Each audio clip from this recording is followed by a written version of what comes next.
So I recently went viral for talking about 4 things I wish I knew before marriage.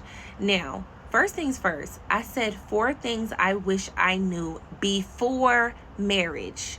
These are things I wish I knew before getting into a marriage. So the first thing I said was always have it in the back of your mind that this person is going to cheat on you.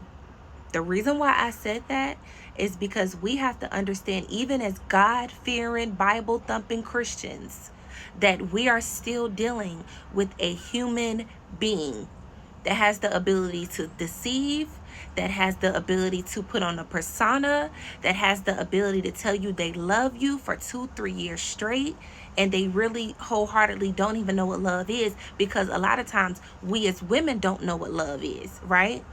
And so what I'm telling you, what I'm trying to encourage y'all to do is to think on a realistic perspective, right?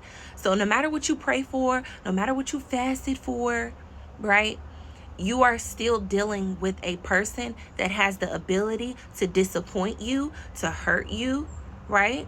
And it may be something that you could forgive that person and move forward. But my point is, you're dealing with a imperfect human being.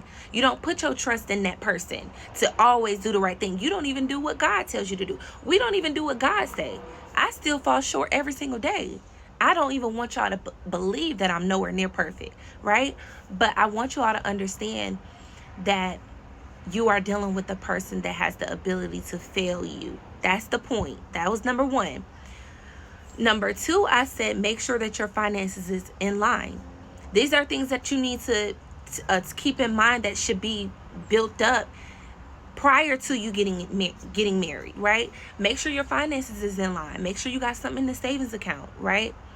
The third thing I said was control your emotions, because when you don't, as a woman, control your emotions, a lot of times we make emotional decisions. Emotional decisions aren't logical decisions.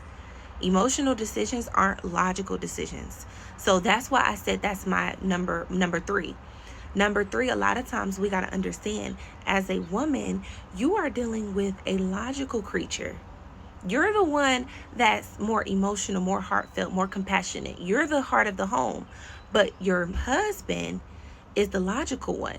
Your husband is the more dominant, straightforward one. Your husband is not wired like you. So when you take your emotions out of it, you can move more strategically. You're sober minded. Therefore, you can make a sound judgment, right? And when you are emotional, and when you move in your emotions, trust me, when you move in your emotions all the time, and you're dealing with a creature that is logical, you are going to naturally bump heads.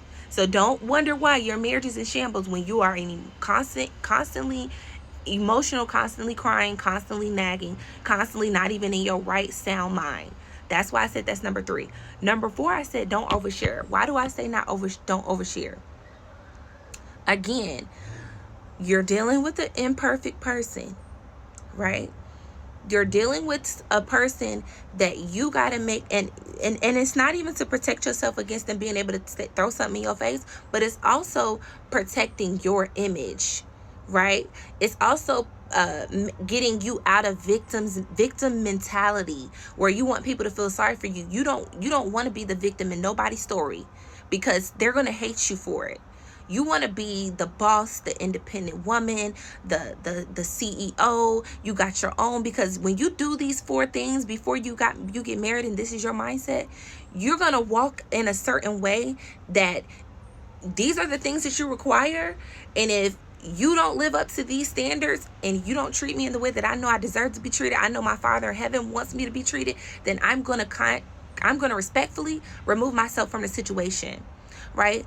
We got to understand, we don't have control over other people, but guess what? We have the power to remove ourselves from a situation and not subject ourselves to a situation, and then it's woe is me, right? We have that. So that's the reason why I said that. So I hope this helps. I love y'all. Peace.